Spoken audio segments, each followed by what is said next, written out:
Empiezo agradeciendo y felicitando a los oradores de hoy, a nuestro keynote speaker, Carlos Alonso Lucio, que ha presentado un marco tan adecuado del concepto de guerra híbrida y de las expresiones, a doña Beatriz Rangel, a Francisco Pacho Santos, Ricardo Israel, doña Iliana Labastida, a don Pablo Enrique Araújo, que nos ha hablado desde Sao Paulo, y a Luis Galeano, que nos han presentado un panorama de lo que son las expresiones de la guerra híbrida en este siglo en diferentes puntos de las Américas. Por eso, el Inter-American Institute for Democracy ha querido hacer este foro. Guerra híbrida, uso del crimen contra la democracia. Lo primero que hay que rescatar de todo lo brillantemente expuesto aquí son conceptos. El primer concepto, el concepto de guerra híbrida. ¿Qué quiere decir guerra híbrida?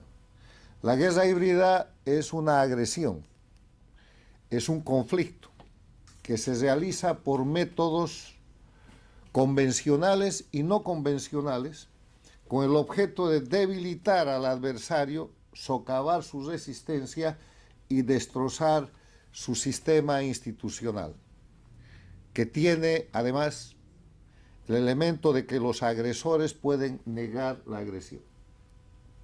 O sea, la guerra híbrida, que está en plena ejecución en este siglo en las Américas, es una forma de agresión. Es una cosa en que podríamos resumir diciendo que el concepto de híbrido es el producto de elementos de diferente naturaleza, porque los métodos que se utilizan son muy variados, como lo vamos a ver más adelante. El segundo concepto, que es el crimen. Recordemos que crimen es un delito grave, es un hecho ilícito, pero que el crimen ha sido descrito conceptualmente como el acto perjudicial, porque es un delito grave, no solo a la víctima, sino también a la comunidad, a la sociedad o al Estado.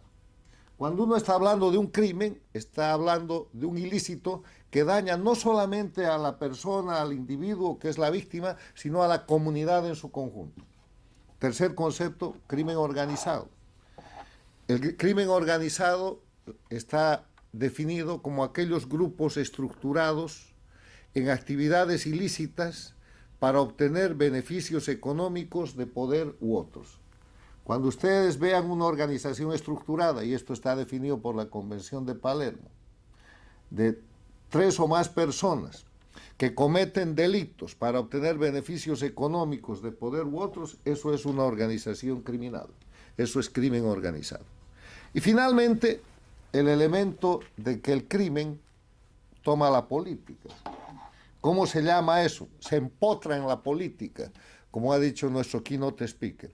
Eso en las Américas en el siglo XXI se llama socialismo del siglo XXI o castrochavismo. Empezó llamándose Movimiento Populista Bolivariano, se puso el nombre de ALBA en el camino, organizó figuras internacionales de organismos como el Petrocaribe o la CELAC, y hoy día se llama el socialismo del siglo XXI, que es la nominación política de la organización de crimen organizado más importante de este tiempo en las Américas, en mi opinión, y que está demostrado por la realidad objetiva que ahora voy a describir. La realidad objetiva muestra que el crimen empieza a tomar el poder político efectivamente a partir de 1999, cuando Hugo Chávez toma la presidencia de Venezuela, acude a salvar a la dictadura más antigua, la única en ese momento, la de Cuba, con Fidel Castro, que agonizaba, y ponen en marcha un proceso que 25 años más tarde tiene 4 dictaduras en el modelo cubano, Cuba, Venezuela, Bolivia y Nicaragua, y tiene 4 gobiernos paradictatoriales que son democracias sometidas y al servicio de esas dictaduras, que son México, Brasil, Colombia y Honduras, con Chile oponiéndose a esa condición en el tema de Venezuela, pero totalmente sometido a la dictadura cubana, respecto a la que guarda un gran silencio y además acciones de colaboración. ¿Cuáles son los antecedentes de la búsqueda del crimen para controlar la política. De repente, el antecedente más importante, se podrían citar muchos en las Américas, está en aquel concepto que en la década de los 60 en varios discursos expresa Fidel Castro y repite el Che Guevara. El narcotráfico es un instrumento de lucha contra el imperialismo. O sea, el delito más importante en contra de la juventud, en contra de la sociedad, en contra del ser humano, que es el narcotráfico, ya sancionado en ese momento por la Convención de Viena de 1960-1961, es proclamado por el dictador de Cuba como el instrumento de lucha contra el imperialismo. Y eso construye un hecho posterior en la década de los 80, cuando Cuba se instituye como el primer narcoestado de las Américas, con el gran tráfico de drogas de la sociedad de Fidel Castro, con Pablo Escobar Gaviria, colombiano, Roberto Suárez, boliviano, que termina con el fusilamiento del general Ochoa, del coronel de la Guardia y otros, para tratar de lavar la participación delictiva de Fidel Castro. Esos son antecedentes. Pero también hay un antecedente respecto a otro tipo de uso del crimen como guerra híbrida, y es el caso del Mariel. El Mariel, que se da del 15 de abril al 31 de octubre de 1980, la crisis del Mariel, es el primer éxodo promovido, administrado, generado como un mecanismo de agresión a un país. 125,000 personas penetrando a los Estados Unidos y un conflicto internacional, expresión de guerra híbrida que podemos ponerlo para la historia. Pero en el siglo XXI, no solo Estados Unidos es el agredido. En los dos ejemplos que he citado, la lucha antiimperialista con el narcotráfico, Estados Unidos el agredido, y el Mariel, Estados Unidos el agredido. Pero en el siglo XXI se utiliza la guerra híbrida a través de varios mecanismos, de los cuales voy a enumerar simplemente 8, contra todas las democracias de las Américas. El primer elemento, el narcotráfico. Cuba, Venezuela, Bolivia y Nicaragua se convierten en narcoestados, y a partir de eso empieza la gran exportación de droga, objetivo principal de Estados Unidos, pero el consumo de droga en todos los países de las Américas, de América Latina sobre todo, se incrementa. La construcción de grupos criminales aumentan. Miren los grupos criminales en México, en El Salvador, en Centroamérica, en la propia Venezuela. O sea, se vuelve criminosa la sociedad de varios países de las Américas, no solo Estados Unidos. O sea, el agredido con el tema del narcotráfico, el objetivo principal es Estados Unidos. Utilizan la cocaína, agravan la cocaína con el fentanilo, pero toda la América Latina está con esa agresión. Segundo elemento de guerra híbrida, la migración forzada. Estados Unidos es el objetivo principal, sí, pero y los migrantes de Venezuela, los 8 millones de migrantes forzados, no están en Estados Unidos. Han ido a Colombia, a Panamá, al Ecuador, al Perú, a Chile, a la Argentina, al Brasil, a países de Europa. Quiero recordarles, nada más para que vean la gravedad de esto, el conflicto que se presentó el año pasado en la frontera entre Perú y Chile, donde había un grupo de varios cientos, tal vez miles de venezolanos, que ni Perú ni Chile querían, y los tenían en la frontera.